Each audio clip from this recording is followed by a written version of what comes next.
지난 주일에 여러분이 기도해 주셔서 해외 한인 장로회 총회 잘 참석하고 돌아오는 길에 LA에 있는 교회에 들러서 토요일 새벽에 또 일본 선교를 위해서 일본인 사역자들 후원을 위해서 부탁하는 설교를 할 수 있는 기회도 가졌습니다. 앞으로 일본 선교를 위해서 또 일본인 사역자 후원을 위해서 더 많이 교류하고 더 많이 힘을 모을 수 있을 것 같습니다. 올여름에도 작년에 이어서 미국에 있는 교회에서 단기팀이 우리 교회를 방문하게 됩니다. 이런 교류가 계속 이어지면서 더 많은 사람들이 일본 선교에 관심을 갖게 되어지고 더 많은 사람들이 기도할 수 있는 기회가 생기기를 바랍니다. 이번 만남을 통해서 저보다 훨씬 오랫동안 목회하셨던 많은 목회의 선배님들을 통해서 목회에 대해서 또 교인들과 교회를 어떻게 섬겨야 하는지에 대해서 더 많이 배울 수 있는 좋은 기회가 되었습니다. 그래서 우리 일본 선교연합에 있는 많은 사역자들도 그렇게 좋은 목사님들 통하여서 좋은 목회자들 통하여서 목회가 무엇인지 배울 수 있는 그런 말미암아서 더욱 좋은 교역자가 되어질 수 있는 그런 기회들이 많이 생겼으면 좋겠다 하는 생각을 하게 되었습니다. 지난 4월에 있었던 부모님 초청 행사, 부모님 초청 예배를 통해서 함께 예배하고 기뻐했던 많은 부모님들과 가족들의 모습을 생각하게 됩니다. 1년 동안 온 교우들이 함께 기도하고 정성을 다해서 준비하고 함께했던 우리 교우들의 기도가 잊혀지지 않습니다. 그러면서도 한편으로 생각나는 것은 부모님 모시고 싶었지만 모시지 못했던, 그래서 마음이 무거웠던 분들, 그분들에 대한 부담감을 여전히 가지고 있습니다. 지난 출장 기간 동안에 어버이날도 지나갔고 어버이 주일도 지나갔고, 그래서 그 기간 동안에 곰곰이 생각하면서 기도하면서 한 가지 결심을 하게 되었습니다. 사실은 그 전까지는 조금 조심스러운 부분이 많이 있었고, 이것이 어떤 행사가 되는 것이 아닌가, 매년마다 우리 교회가 이런 거 하는 것으로 굳어지는 것이 아닌가, 여러 가지 생각을 하면서 조심했었는데 아무래도 이것은 해야 되겠다라는 마음의 확신을 가지고 결정하게 되었습니다. 내년 2019년에 한 번 더 부모님 초청 예배를 같이 드렸으면 좋겠습니다. 제가 하겠다는 것이 아니라, 제가 결정하고 하겠다는 것이 아니라 온 교우들이 함께 기도하면서 다시 한번 준비했으면 좋겠습니다. 사실은 이번에도 제가 준비하는 과정 가운데 제가 한 것은 아무것도 없습니다. 다 자원하고 있었던 스태프들이 헌신하고 수고하고 온 교우들이 함께 마음을 모아서 기도하면서 준비했던 것입니다. 그것이 그 수고가 얼마나 컸는지 모릅니다. 내년에도 마찬가지입니다. 함께 기도하면서 모두가 함께 참여하고 준비했으면 좋겠습니다. 믿지 않으시는 부모님들 1순위입니다. 믿으시지만 영 시원치 않아 보인다 라고 생각되는 부모님들 마찬가지로 1순위입니다. 부모님 믿으시지만 내가 일본에 사느라고 부모님 자주 찾아뵙지도 못하고 효도하지도 못하고 제대로 섬기지도 못하고 한 번도 일본에 모셔보지 못했던 부모님들 마찬가지로 1순위로 모셨으면 좋겠습니다. 여러분 가운데 그런 분들 계시다고 한다면 기도하면서 신청해 주시면 좋겠습니다. 그런 분들 꼭 모셨으면 좋겠습니다. 더 나이가 드시기 전에, 더 힘들어지시기 전에, 무릎에 힘이 빠지기 전에 그분들 모셔서 함께 기쁜 시간 갖게 되어지고 같이 예배할 수 있는, 함께 할 수 있는 복된 시간 되었으면 좋겠습니다. 그런데 여기에 경제적인 부담이 따릅니다. 한 분을 모신다고 해도 한국에서 오신다고 하면 2, 3만 원 정도 비용이 들어가고 1박 2일에도 비용이 들어가고 또 와 계시는 동안에 이런저런 일로 모시고 다니느라고 돈이 많이 들어갑니다. 경제적인 부담이 큽니다. 그래서 작년에도 이야기했던 것처럼 1년 동안 열심히 모아서 준비하자라고 이야기했습니다. 우리도 마찬가지입니다. 1년 동안 열심히 준비해서 모았으면 좋겠습니다. 그래서 꼭 모시고 싶은데 경제적인 부담 때문에 모실 수 없다? 그런 일은 없었으면 좋겠습니다. 만약에 문제가 있다면, 어렵다고 한다면 함께 기도하면서 그 방법을 찾았으면 좋겠고, 내가 감당하지 못하더라도 우리의 형제 자매들이 함께 기도하면서 서로 도울 수 있는 그런 길들을 찾았으면 좋겠습니다. 혹시 이번에 마음은 있었는데 경제적인 부담 때문에 또 부모님의 마음이 움직이지 않을까 걱정 때문에 못하셨던 분 계시다면 내년이 마지막 기회일 수 있습니다. 한 번 더 기회를 드립니다. 경제적인 부담 하나님께 맡기고 기도하면서 풀어가는 것이고, 내가 최선을 다하고 있으면 하나님이 그 다음은 해결해 주실 것으로 믿습니다. 경제적인 부담 때문에 모실 수 없다? 그런 일은 없습니다. 우리 형제자매들이 함께 힘을 합해서 도와서 만들어 갈 것입니다. 원하시는 분들 기도하시면서 우리 원두어 전도사님에게 문의해 주시고 신청해 주시면 좋겠습니다. 자원봉사로 섬기실 분들, 내년까지 1년 동안 기도하면서 구체적으로 섬기실 분들도 신청해 주시면 좋겠습니다. 이제 나머지 구체적인 준비와 진행되어지는 것들은 올해 섬겼던 분들이 마지막으로 잘 정리해서 준비해 주시고 추진해 주시면 감사하겠습니다. 우리가 5월 가족의 달, 가정의 달을 원패밀리 월십으로 시작했습니다. 그리고 지금 말씀드렸던 것처럼 내년에 한 번 더 사랑하는 부모님을 초청하는 그런 예배를 가지자라고 이야기했고, 가정의 달을 마무리 짓는 한 가지가 더 있습니다. 5월 30일 수요일부터 수, 목, 금 3일 동안 특별한 시간을 갖게 되어집니다. 여러분 올라오시면서 포스터 보셨는지 모르겠습니다. 뭐라고 써 있는지 기억나시나요? 사랑학 세미나. 사랑은 무슨, 내 나이에 사랑은 다 지나갔다 생각하십니까? 나는 아직 사랑할 사람이 없어서 안 되겠다 생각하십니까? 사실은 이 제목 때문에 고민을 많이 했습니다. 부부 세미나라고 할까? 가정 세미나라고 할까? 부부 세미나라고 이야기하면 혼자인 분들이 힘들 것 같고, 가정 세미나 그러면 나랑 거리가 멀 것 같고, 그래서 고민하면서 기도하면서 만들어낸 것이 사랑학 세미나입니다. 모두가 다 포함된다고 생각했는데 오히려 거꾸로 된 것 같아요. 결혼하신 분들은 사랑은 무슨, 아직 결혼하지 못한 사람은 언제 사랑하겠어? 사랑학 세미나 모두가 다 참여하는 것입니다. 가정이 얼마나 소중한 것인지, 가정을 만드신 분들은 그 가정을 어떻게 하나님 보시기에 좋은 가정으로, 아름다운 가정으로 만들지, 이제 가정을 만들어야 할 분들은 기도하면서 하나님이 원하시는 가정 어떻게 만들어갈지 고민하는 것입니다. 하나님이 기뻐하시는 가정의 모습, 그리고 사랑이 무엇인지 배우는 것입니다. 내 마음에 진심이 있다고 그것 그대로 전달되지 않고 사랑은 어떻게 전달할지 배우는 것입니다. 사랑을 배워야 사랑할 수 있습니다. 그래서 이름이 사랑학 세미나라고 되어 있습니다. 5월의 마지막입니다. 5월 30일부터 6월 1일까지 수요일, 목요일, 금요일. 수요일, 목요일은 오후 8시, 금요일은 오후 9시에 시작합니다. 여러분 미리 일정 비워두시고 그때 다른 약속 잡지 마시고 3층에 오셔서 함께 사랑학 세미나, 어떻게 사랑할 것인지, 어떻게 가정을 꾸려나갈 것인지, 섬길 것인지 구체적으로 배울 수 있는, 훈련되어질 수 있는 시간들 되어졌으면 좋겠습니다. 가정이 올바르게 세워져야 교회가 제대로 세워질 수 있습니다. 가정 같은 교회라고 이야기하는데 성경적으로 올바르게 사랑 위에 세워진 가정이 아니라면 교회에서도 건강하지 못할 수 있습니다. 먼저 건강한 가족이 만들어지는 것, 가정을 성경적으로 그리고 건강하게 행복하게 만드는 것이 가장 중요한 것입니다. 여러분 기도하시면서 많이 참여해 주시면 좋겠습니다. 자, 오늘의 본문 말씀으로 들어가도록 하겠습니다. 아직도 요한복음 6장을 읽고 있습니다. 더 놀라운 것은 아직 끝나지도 않았습니다. 다음 주까지입니다.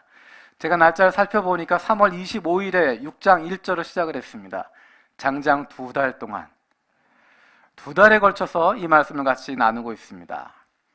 여러분 기억하는 것처럼 예수님께서 보리떡 5개와 물고기 2마리로 남자만 5,000명, 남자만 카운트했으니까 5,000명이고 실제로 모인 사람은 10,000명, 20,000명쯤 되는 사람들을 배불리 먹이셨던 사건, 그 사건에 대한 이야기입니다. 이 사건은 얼마나 중요한지 사복음서에 모두 기록되어 있습니다. 마태, 마가, 누가, 요한 사복음서에 모두 기록되어져 있는 사건인데 특이한 점은 마태, 마가, 누가에서는 그냥 먹고 배불렀다로 끝납니다.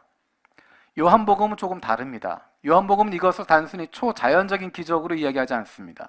많은 사람이 배부르게 먹었다로 끝나는 것이 아니라 먹고 남은 것을 거두었다, 그것으로 끝나는 것이 아니라 그 다음에 이야기가 이어집니다. 그래서 요한복음은 이것을 기적이라고 이야기하지 않고 표적이라고 이야기합니다. 표적이라고 하는 것은 예수가 하나님의 아들이라고 하는 것, 예수가 그리스도라고 하는 것, 그것을 나타내기 위한 것이 바로 표적입니다. 보리떡 5개와 물고기 2마리로 그 많은 사람들을 배불리 먹인 것과 예수가 하나님의 아들이라고 하는 것, 예수가 그리스도라고 하는 것, 이것이 어떤 관계가 있는지 그것을 요한복음은 우리에게 보여주고 있습니다. 예수님이 그것에 대한 구체적인 설명을 우리에게 해주고 계십니다. 그런데 문제는 이 이야기가 쉽지 않다는 것입니다. 예수님이 설명하신 이 내용의 결론이 오늘 읽었던 부분입니다. 여러분 머릿속에 들어오세요? 안 들어오시죠? 정상입니다. 잘 이해가 되지 않습니다. 어렵습니다. 예수님의 제자들에게도 이것은 어려운 이야기였습니다. 오늘 이 이야기의 결론이 지어지게 되어지고 다음 주에는 그것에 대한 사람들의 반응이 나타나게 됩니다. 예수님이 이 오병이어의 기적과 예수님이 그리스도라고 하는 것, 예수가 그리스도라고 하는 것 연결해서 설명하고 있는데 굉장히 어렵습니다. 이해가 잘 가지 않고 쉽게 받아들이기가 어렵습니다. 쉽게 받아들이지 못한다라고 하는 것, 듣지 못한다는 것이 아니라 말은 다 들리는데 무슨 이야기인지는 알겠는데 믿어지지가 않는 것이고 받아들여지지가 않는 것이고 그것에 순종할 수가 없다는 것입니다. 듣기는 듣는데 내 마음에 와닿지 않게 되어지고 내가 결단할 수 없다는 것입니다. 사람들의 마음이 어려워졌습니다. 굉장히 고민하기 시작합니다. 무슨 소리인지를 모르겠다. 여러분 이 표정 그대로입니다. 사람도 그렇게 생각했던 것 같습니다. 무슨 소리인지 모르겠다. 어떻게 할지 모르겠다. 그래서 다음 주에 가면 많은 사람들이 예수님을 떠나게 됩니다. 예수님의 제자 가운데서도 이 말씀은 어렵다라고 생각합니다. 어려운 것 괜찮습니다. 이해가 잘 안 가는 것 괜찮습니다. 어려운 겁니다. 쉽지 않은 겁니다. 그렇기 때문에 편안한 마음으로 오늘의 말씀을 대할 수 있으면 좋겠습니다. 우리가 기억하고 있는 것, 예수님께서 유대인들에게 출애굽 이후 광야에서 하나님이 이스라엘 백성들을 만나러 먹이셨던 사건, 그것과 예수님이 오병이어로 사람들을 먹이신 사건, 그것을 연결해서 설명하고 있다고 하는 것, 광야에서 하나님이 이스라엘 백성을 먹이신 사건, 그 모습과 예수님 자신을 비교해서 이야기를 하고 있습니다. 종되었던 땅, 노예였던 땅, 고통과 신음으로 가득 차 있었던 그곳에서 건져주셔서 이제 약속의 땅, 가나안을 향해서 이집트에서 구출해내신, 이집트에서 이스라엘 민족을 건져내신 그 하나님, 그 하나님께서 출애굽한 이스라엘 백성들을 광야에서 만나를 통해 먹이시고 계십니다. 사람들의 능력으로 되어진 것이 아니라 하늘에서 내려온 만나를 통해서 40년 동안 이스라엘 백성들이 그들의 먹는 문제를 해결하게 되어집니다. 만나라고 하는 것은 그들의 먹는 것을 대표할 뿐이지 그곳에서 먹는 것, 마시는 것, 입는 것, 모든 생활하는 것들을 그들의 능력으로 하는 것이 아니라 하나님께서 책임져 주시고 하나님께서 한 가지 한 가지 채워 주셨던 것입니다. 그 의미가 어떤 것일까? 신명기 말씀에는 출애굽했던 이스라엘 민족들이 광야에서 만나를 먹었던 사건이 어떤 의미인지를 잘 설명하고 있습니다. 광야 40년 생활을 지나면서 그 가운데 중심에 있었던 모세는 하나님께서 왜 이스라엘 백성들에게 만나를 주셨는지, 하나님이 왜 광야에서 그들 가운데 함께 하셨는지 그 이유에 대해서 이제 곧 약속의 땅으로 들어가게 되어질, 이제 곧 가나안 땅에 들어가게 되어질 출애굽 2세대들에게 가르치고 있습니다. 하나님이 그들에게 만나를 먹이시면서 광야에서 그들을 인도하시면서 원하시는 것이 무엇이었을까? 어떤 것을 깨닫기를 원하셨던 것일까? 결론부터 이야기하면 하나님이 중요하다고 하는 것, 하나님을 신뢰하는 것, 그것이 중요하다고 하는 것을 보여주고 있습니다. 눈에 보이는 것이 아니라 그것을 주시는 하나님, 그분을 경험하라는 것입니다. 성막은 이스라엘 백성들 가운데 하나님이 임재하신다고 하는 것을 보여주는 상징이었습니다. 성막의 그 중심에 있었고 성막은 언제나 이스라엘 백성과 함께 했습니다. 함께 하시는 하나님, 임재하시는 하나님, 그들과 동행하시는 하나님, 그분께서 이스라엘 백성들을 먹이시고 그들을 인도하고 있다는 것을 보여주는 것입니다. 신명기 8장 3절에 만나를 먹이신 이유를 분명하게 이야기하고 있습니다. 우리 신명기 8장 3절 말씀 우리 같이 읽도록 하겠습니다. 신명기 8장 3절입니다. 같이 읽겠습니다. 시작.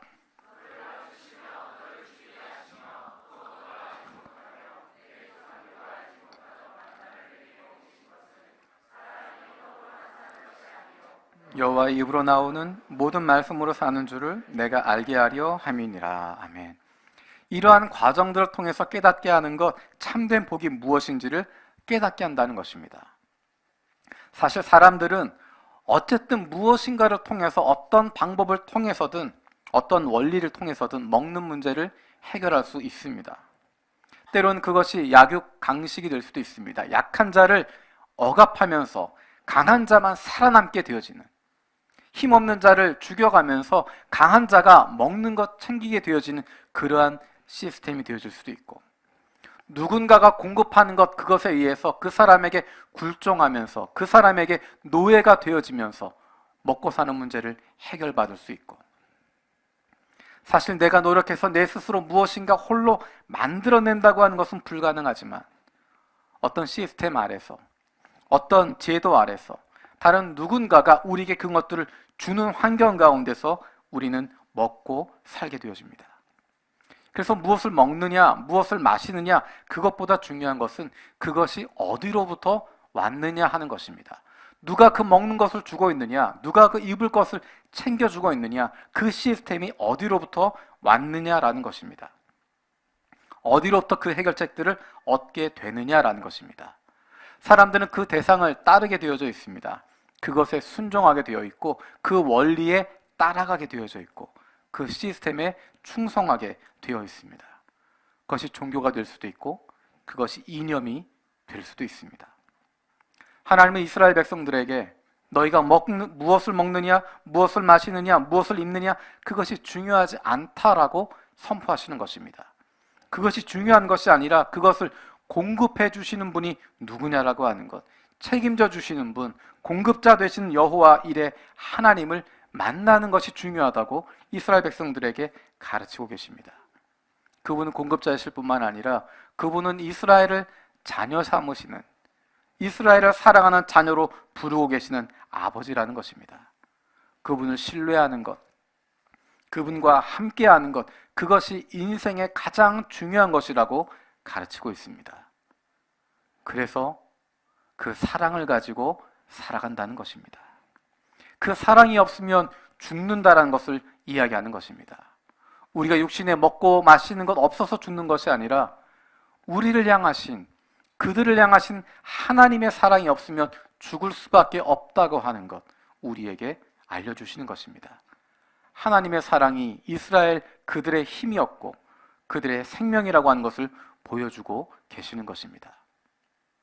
그러면 하늘에서 오신 살아있는 떡이신 예수 그리스도, 그분의 살과 피를 먹지 않으면 생명이 없다고 말씀하시는 예수님을 통해서 우리는 무엇을 발견하게 되나? 마찬가지로 하나님의 사랑을 발견하는 것입니다. 우리를 향하신 하나님의 사랑을 발견하게 되는 것입니다. 모든 것을 내어주시는 하나님의 사랑. 우리가 잘 알고 있는 요한복음 3장 16절의 말씀처럼 하나님이 세상을 이처럼 사랑하사 자신의 모든 것 내어주신, 독생자를 내어주신 그 하나님의 사랑. 하나님의 사랑 없이는 살 수 없다는 것을 우리에게 말씀하고 계십니다. 우리에게 그 놀라운 사랑을 주시는 분이 바로 하나님이십니다. 그 사랑을 보여주시는 것이 바로 예수 그리스도의 십자가 사건입니다. 그리고 그 사랑을 깨닫게 해주시는 분, 전달해 주시는 분, 그분이 바로 성령이십니다. 삼위일체 하나님께서 우리에게 주시는 것, 우리에게 알려주시는 것, 그것이 바로 하나님의 놀라운 사랑입니다. 우리의 생명을 가능케 하고 우리로 살아 숨 쉴 수 있도록 하고 세상을 이기며 살아갈 수 있도록 하는 하나님의 사랑을 우리에게 주고 있는 것입니다.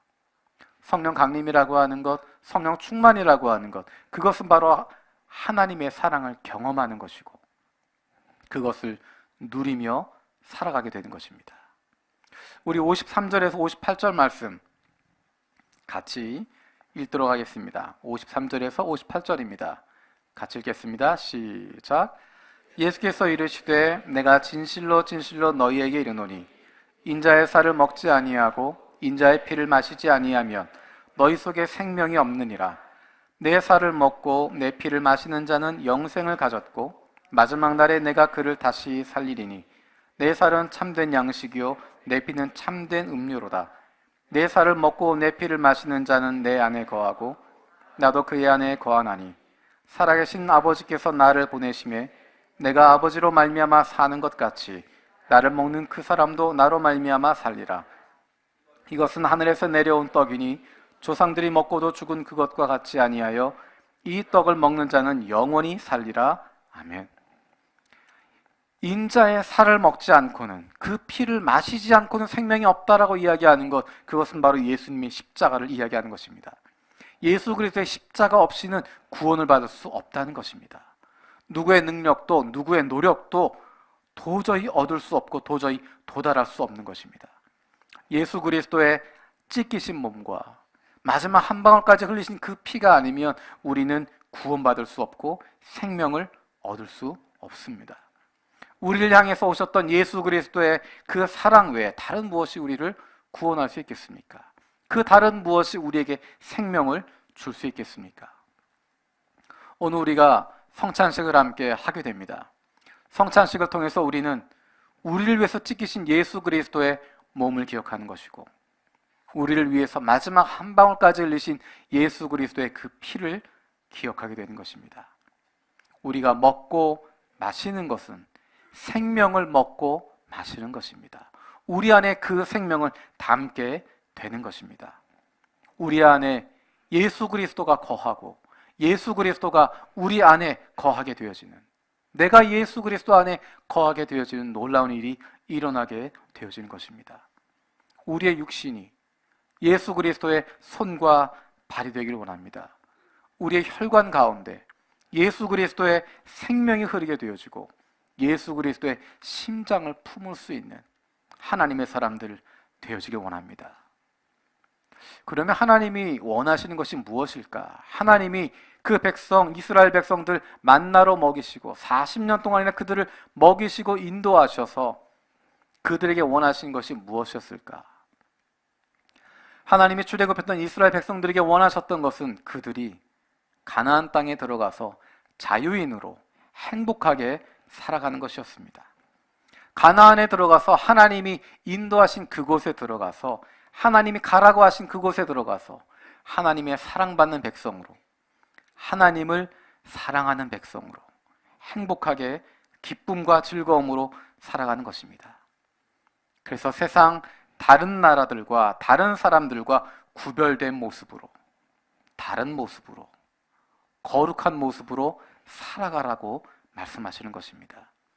세상과 다른 모습으로, 세상과 구별된 모습으로, 세상과 다른 거룩한 모습으로 살아가는 그들을 통하여서, 그 기쁨과 즐거움으로 살아가고 있는 그 이스라엘 백성의 모습을 통하여서 아직도 어둠 가운데 거하고 있는 사람들이, 아직도 죄의 종로로 타고 있고 노예로 지내고 있는 사람들이 하나님 앞으로 나아올 수 있도록, 그래서 하나님의 자녀가 되어서 그로 말미암은 기쁨과 즐거움 누릴 수 있도록 만드시는 것이었습니다.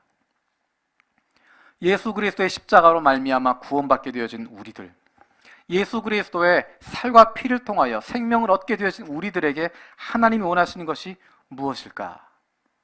마찬가지입니다. 하나님이 가라고 하신 그곳에서, 하나님이 보내신 그곳에서 하나님의 자녀로서의 기쁨과 즐거움을 누리며 살라는 것입니다.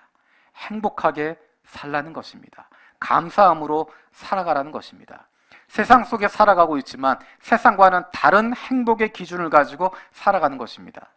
세상 속에 살면서 하나님의 절대적인 사랑을 받으면서 그 넘치는 엄청난 사랑의 존재로 살아가라는 것입니다. 그래서 내가 받은 그 사랑, 다른 이들에게도 나누어 주면서 살라는 것입니다. 세상과 다른 삶을 살아가는 것입니다. 세상과 구별된 삶을 살아가는 것입니다. 세상 속에서 거룩한 삶을 살아가는 것입니다. 종교적인 모습이 아니라, 종교적인 거룩함 이야기하는 것이 아니라 일상의 삶에서의 구별되어짐을, 일상의 삶에서의 예수 그리스도를 의지하며 살아가는, 그분으로 말미암은 기쁨과 즐거움을 누리는 삶을 살아가라는 것입니다.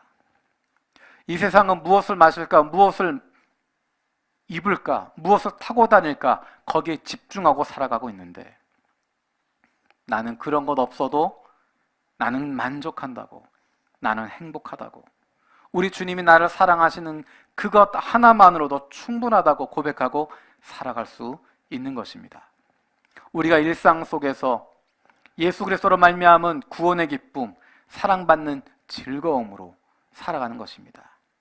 내 손에 잡히는 것 없어도, 내게 건강 있지 않아도, 그럼에도 불구하고 예수 그리스도로 말미암은 그 생명 때문에 기뻐하고 즐거워할 수 있는 것, 그것이 바로 예수 그리스도의 십자가로 말미암은 구원의 생명 얻은 사람들에게 하나님이 원하시는 것입니다. 그런 사람들이 어떤 삶을 살게 되어지는가? 사도 바울은 우리가 잘 아는 이런 고백을 하고 있습니다. 빌립보서 4장 13절에 우리가 잘 아는 고백을 하고 있습니다. 내게 능력 주시는 자 안에서 내가 모든 것을 할 수 있느니라. 그런데 이 말씀은 그 앞에 나와 있는 4장 12절의 말씀을 읽어야 올바르게 그 뜻을 해석할 수 있습니다. 우리 빌립보서 4장 12절 말씀 함께 읽겠습니다. 시작. 처할 줄도 알고 풍부에 처할 줄도 알고 모든 일 곧 배부름과 배고픔과 풍부와 궁핍에도 처할 줄 아는 일체의 비결을 배웠노라.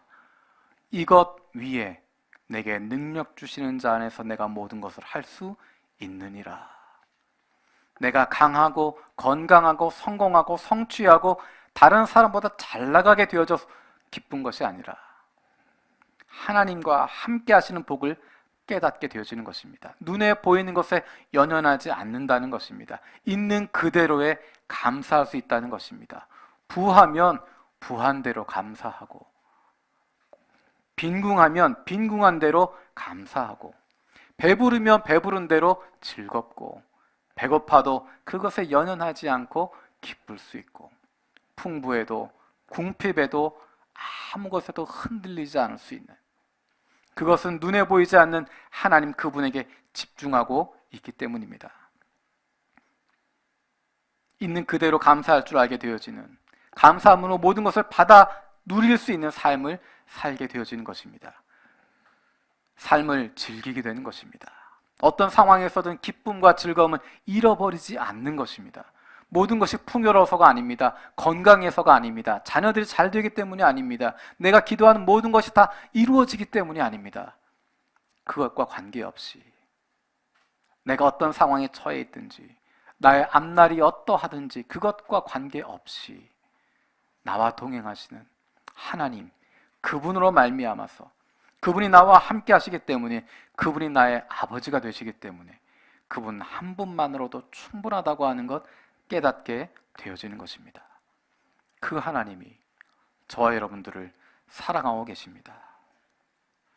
어떻게 하면 사도 바울이 고백했던 것 같은 이런 삶을 살아갈 수 있을까? 어떻게 하면 날마다 기쁨과 즐거움을 누릴 수 있는, 우리의 상황에 연연하지 않고 내가 가지고 있는 것 붙잡히지 않고 그것을 뛰어넘어서 기쁨과 감사함으로 살아갈 수 있을까? 성령 충만할 때 그것이 가능해집니다. 다른 것이 성령 충만을 보여주지 않습니다. 방언하는 것, 치유하는 능력이 있는 것, 환상을 보는 것, 그런 것이 중요한 것이 아니라 삶 속에서 예수 그리스도로 말미암은 기쁨과 즐거움을 누릴 수 있다면 그것이 성령 충만한 것이고, 그렇지 않다면 아무리 종교적인 신비와 능력을 보여준다고 하더라도 그것은 단순한 종교적인 신비일 뿐입니다. 종교적인 능력일 뿐이지 그것을 성령 충만이라고 말할 수 없습니다. 오늘 성령 강림 주일입니다. 그리고 성찬식이 있는 주일입니다. 성령 강림은 예수님의 약속이 성취되어진 것입니다. 우리가 그리스도인답게 살아가게 되는 힘, 그것이 바로 여기에서 나오게 됩니다. 우리와 동행하신 하나님, 그분을 경험할 수 있는 것, 성령이 우리 가운데 역사하시기 때문입니다. 그 성령의 능력으로 만들어지게 되어지는 것, 성령 강림 사건을 통하여서 세워지게 되어진 것, 그것이 바로 교회입니다. 교회를 통해서 하나님이 일하십니다. 우리 한 사람 한 사람들이 하나님이 세우신 교회입니다. 그것을 흩어지는 교회라고 이야기합니다. 모이는 교회는 공동체로서의 교회를 이야기하는 것입니다. 세상 속에서, 일상의 삶 속에서, 우리를 보내신 가정에서, 직장에서, 학교에서, 우리가 있는 그 지역에서 흩어진 교회로서 세상 속의 그리스도인으로 살아가다가 그 기쁨과 즐거움을 누리며 살아가다가 정해진 때 함께 모여서 공동체 안에서 생명을 나누고 기쁨을 나누게 되어지는 것, 축제의 장을 갖게 되어지는 것, 그것이 바로 모이는 교회가 되어지는 것입니다.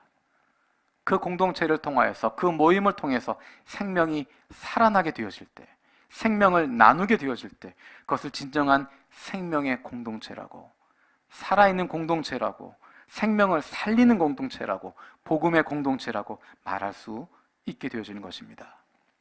우리가 그런 공동체가 되어지길 바랍니다. 성령 강림절을 통해서 교회를 세우고 계십니다.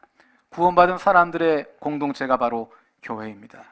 그래서 교회는 예수 그리스도가 빠지고 나면, 예수 그리스도의 십자가 은혜가 빠지고 나면 아무것도 남지 않는 것입니다. 교회 안에 예수 그리스도의 십자가의 보혈이 빠지고 나면, 복음이 빠지고 나면, 그리스도가 빠지고 나면 아무것도 남지 않는 것이 교회의 모습입니다. 하지만 교회가 조직화되면서, 교회가 제도화가 되어질수록 어쩌면 우리 안에 예수 그리스도의 은혜를 잃어버리게 되고 잊어버리게 되는 위험들이 많아집니다. 그래서 교회가 커질수록, 교회가 조직화되고 제도화 되어질수록 그 안에 작은 복음의 공동체들이 필요한 것입니다. 성령의 능력이 나타나게 되어지는, 복음의 능력을 경험하게 되어지는 은혜의 공동체가 필요합니다. 성령 충만한 작은 공동체들이 있어질 때, 그런 작은 공동체들이 모여지게 되어질 때 하나님의 교회가 건강하게 세워질 수 있고, 그 교회를 통해서 하나님이 마음껏 역사하게 되시는 것입니다. 오늘 우리가 성찬식을 할 때 우리의 마음속에 한 가지 기도하는 마음을 가졌으면 좋겠습니다. 오늘 성찬식을 하면서 내가 구원받은 것 기억할 뿐만 아니라 예수 그리스도가 중심되어진 우리 교회 공동체를 함께 기억했으면 좋겠습니다. 우리 교회 중심은 무엇인가? 우리 교회 안에 예수 그리스도의 십자가가 중심이 되고 있는가? 예수 그리스도의 십자가를 통한 우리를 향하신 하나님의 사랑, 그것이 중심되어져 있고 그것에 붙잡혀져 있는 공동체인가? 아니면 우리도 모르는 사이에 자꾸만 다른 것 그 안에 섞어가면서 자꾸만 다른 것 그 안에 더하고 있지는 않은지, 그리고 십자가의 은혜가 넘치는 공동체가 과연 어떠한 모습일까? 그것을 위해서 내가 어떻게 해야 할 것인가? 오늘 성찬식을 하는 동안에 그것에 대해서 깊이 고민하고 기도할 수 있는 시간들 되어줬으면 좋겠습니다. 이 시간에 함께 찬양 드리겠습니다. 주님의 성령 지금 이곳에 임하소서. 주님의 성령 지금 이곳에 임하소서. 주님의 성령이 임한다고 하는 것, 그것에 대한 간절함이 우리 가운데 있는 것입니다. 주님의 성령이 임하게 되어지면 신비한 능력이 나타나는 것이 아니라, 종교적인 현상이 나타나는 것이 아니라, 우리 안에 예수 그리스도로 말미암은 생명의 기쁨과 즐거움이 넘치게 되어지는 것입니다. 그 기쁨과 즐거움 다른 무엇으로도 빼앗을 수 없습니다. 우리의 삶의 문제들, 우리의 건강의 문제, 우리의 가정의 문제, 우리의 진로의 문제, 그 어떤 것도 우리에게 주신 예수 그리스도의 생명으로 말미암은 기쁨과 즐거움 빼앗을 수 없습니다. 성령이 충만할 때, 성령이 우리 가운데 역사하실 때 우리는 그 기쁨과 즐거움 누릴 수 있습니다. 이 시간 함께 찬양할 때 하나님, 내 삶 속에 잃어버렸던, 잊어버리고 있었던 예수 그리스도로 말미암은 기쁨과 즐거움이 넘치게 하여 주시옵소서. 우리의 가정 가운데 예수 그리스도로 말미암은 기쁨과 즐거움이 넘치는 가정이 되게 하여 주시고, 더 이상 다른 것에 사로잡히지 않게 하시고, 다른 것에 연연하지 않게 하시고, 다른 것 때문에 힘들어하지 않게 하여 주시옵소서. 우리 교회가 성령 충만한 교회가 되게 하여 주시고, 그로 말미암아 우리 교회 안에 십자가의 은혜가 넘치는 교회가 되게 하여 주시고, 그 사랑 흘러 넘치는 교회가 되게 하여 주시고, 그로 말미암아 서로 사랑할 수 있는, 예수 그리스도의 사랑으로 서로 사랑할 수 있는 교회 되게 하여 주시옵소서. 우리 기도하는 마음으로 함께 찬양드리겠습니다.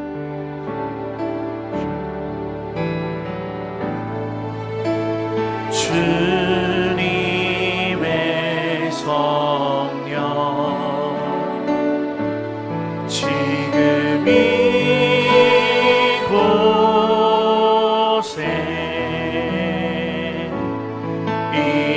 임하소서.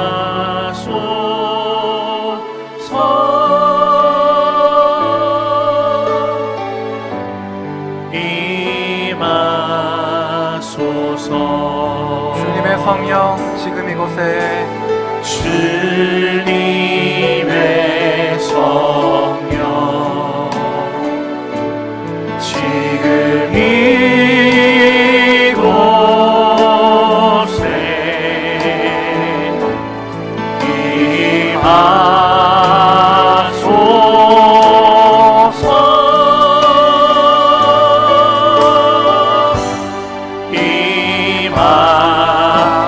임하소서. 할렐루야, 할렐루야, 할렐루야,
살아계신 아버지 하나님, 우리에게 예수 그리스도를 보내주심을 감사드립니다. 그 무엇으로도 생명 얻을 수 없고 그 무엇으로도 구원받을 수 없었는데 우리를 위해 찢기신 예수 그리스도의 그 몸과 우리를 위해 마지막 한 방울까지 흘리셨던 그 예수 그리스도의 피로 말미암아 독생자 예수를 내어주시기까지 끝까지 우리를 사랑하셨던 그 하나님의 사랑으로 말미암아 우리가 생명을 얻게 하시고 구원받게 하심을 감사드립니다. 하나님, 우리가 날마다 성령 충만을 통하여서 하나님의 그 사랑 누리며 살아가게 해주시고 예수 그리스도로 말미암은 그 생명, 그로 말미암은 기쁨과 즐거움 날마다 누리며 살아가는 저희들 되게 하여 주시옵소서. 이 시간 성찬식을 통하여 나를 위해 찢기신 예수 그리스도의 그 살과 나를 위해 흘리신 예수 그리스도의 그 보혈에 동참합니다.